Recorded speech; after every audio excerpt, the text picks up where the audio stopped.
ये कहानी एक चुड़ैल की है जिसके दो बेटे थे, राजू और मोती। राजू चुड़ैल का सगा बेटा था और मोती सौतेला बेटा। चुड़ैल मोती के साथ अच्छा व्यवहार नहीं करती थी। वो ना ही मोती को अच्छे कपड़े देती थी, ना ही ढंग से खाने को। लेकिन दोनों भाइयों में सगे भाइयों से भी ज्यादा प्यार था। ये देखो भैया, मेरा जहाज अब हवा से बातें करेगा। अरे ये तो भीग गया। क्या हुआ राजू? मेरा जहाज उड़कर पानी में चला गया। तो क्या हुआ, उड़ने वाला जहाज अब पानी का जहाज बन गया? अरे हाँ, सही कहा। मैं बस बचे हुए कपड़े धो लूं, फिर मैं नया जहाज बना दूंगा। क्या भैया, सुबह से कपड़े ही धोए जा रहे हो, अब बस भी करो।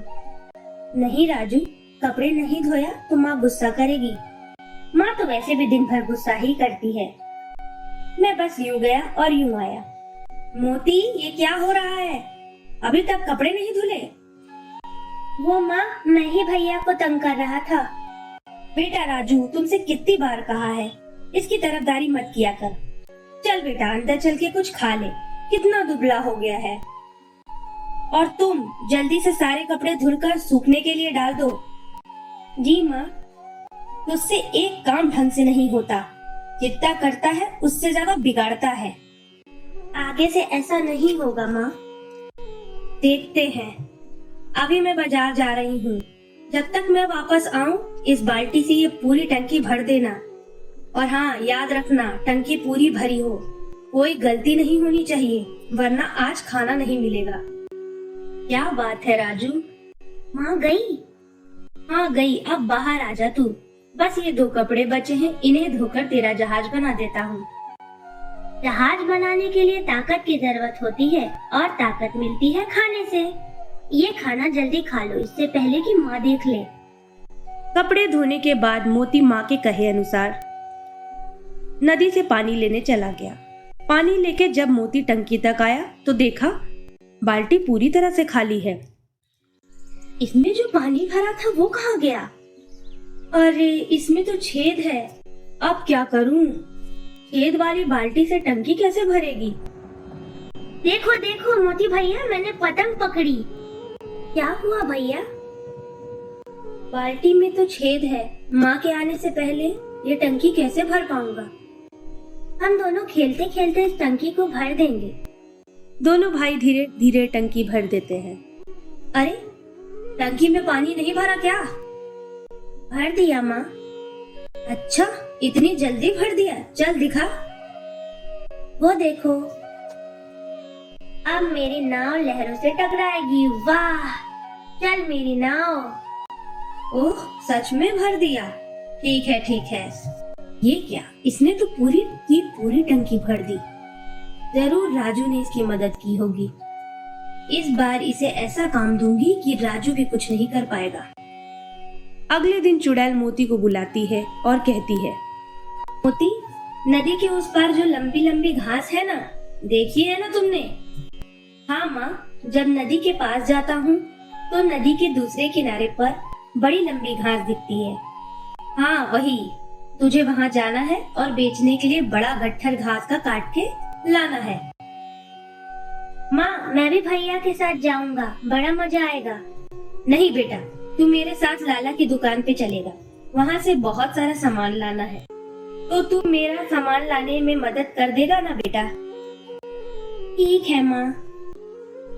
वो रही घास, जल्दी से घास काट लूं, फिर नदी किनारे थोड़ा आराम कर लूंगा, तब घर जाऊंगा।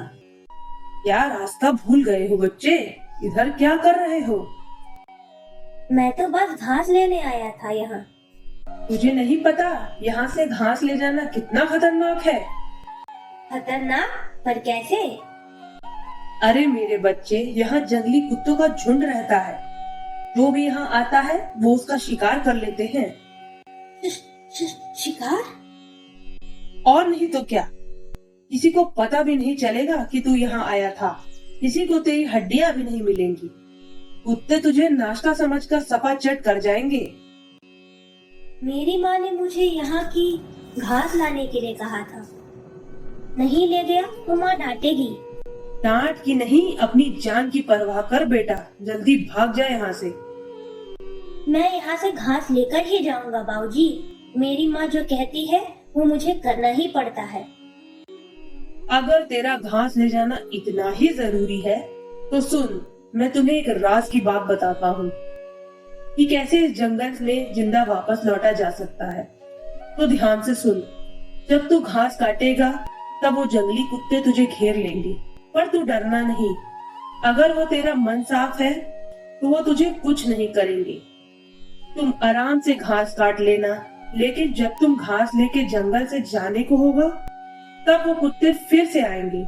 इस बार तुम बिना डरे उनकी आंखों में देखना और शेर जैसे जोर से चिल्लाना, तब वो वहां से चले जाएंगे।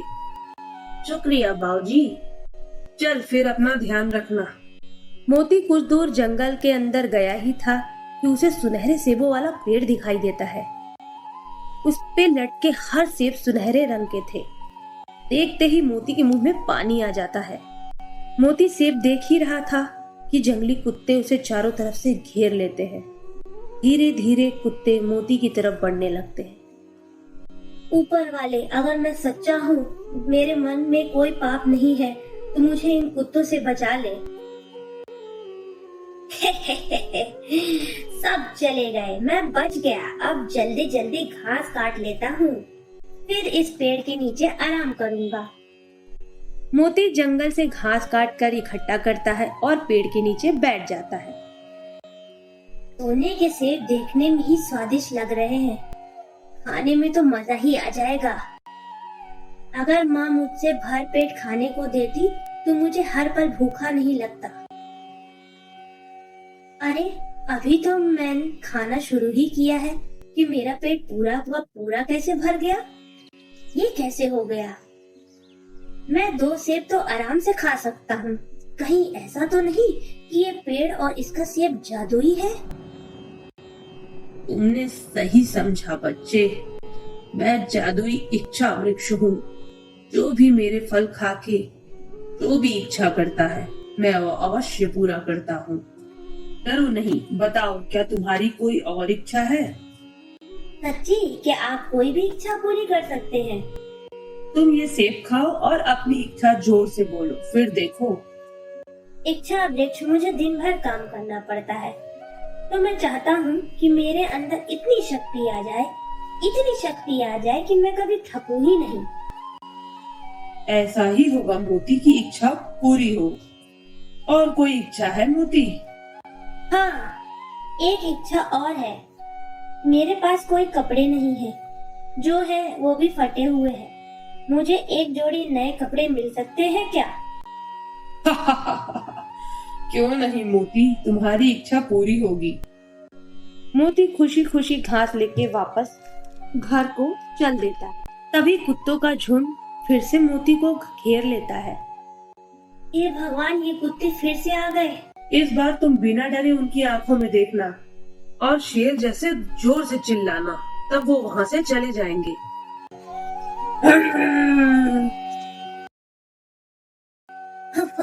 सारे कुत्ते भाग गए।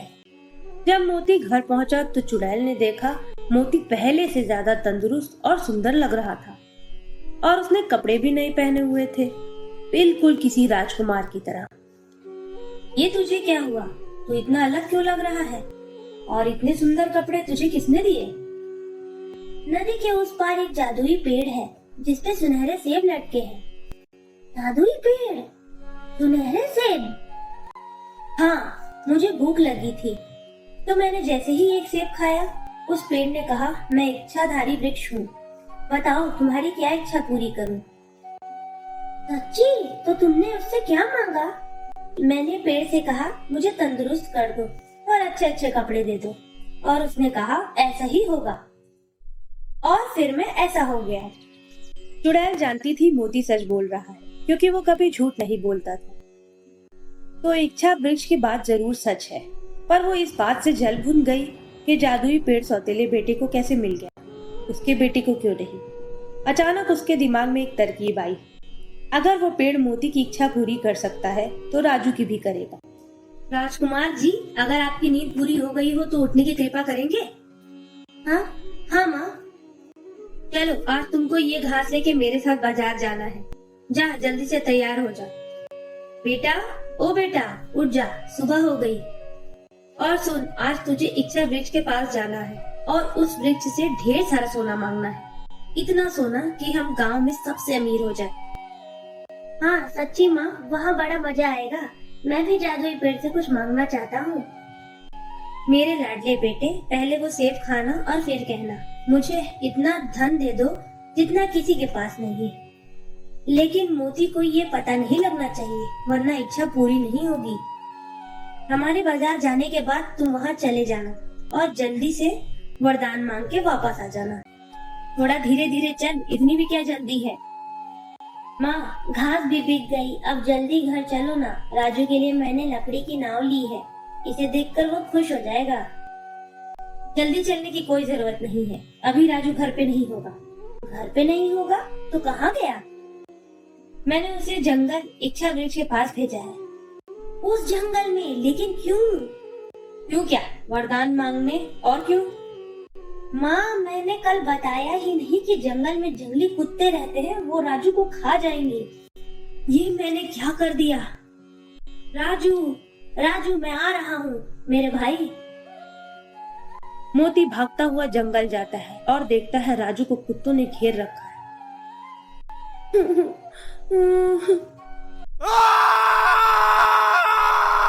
नीचे आजा मेरे भाई, रो मत, मैं आ गया हूँ, अब सब ठीक है। राजू, तूने सुरक्षित घर पहुँचने की इच्छा क्यों नहीं की? मोती भैया, मैं जानता हूँ माँ आपको बिल्कुल पसंद नहीं करती, इसलिए मैंने मांगा कि माँ आपको मुझसे भी ज्यादा प्यार करने लगे। उस दिन के बाद से चुड़ैल अपने दोनों बेटों को एक समान प्यार करने लगी। अगर आपको हमारी ये कहानी पसंद आई हो तो हमारे चैनल हिंदी कहानी गार्डन को सब्सक्राइब करना न भूलें और बेल आइकॉन जरूर दबा दें ताकि हमारी नई कहानी का नोटिफिकेशन आपको तुरंत मिल जाए।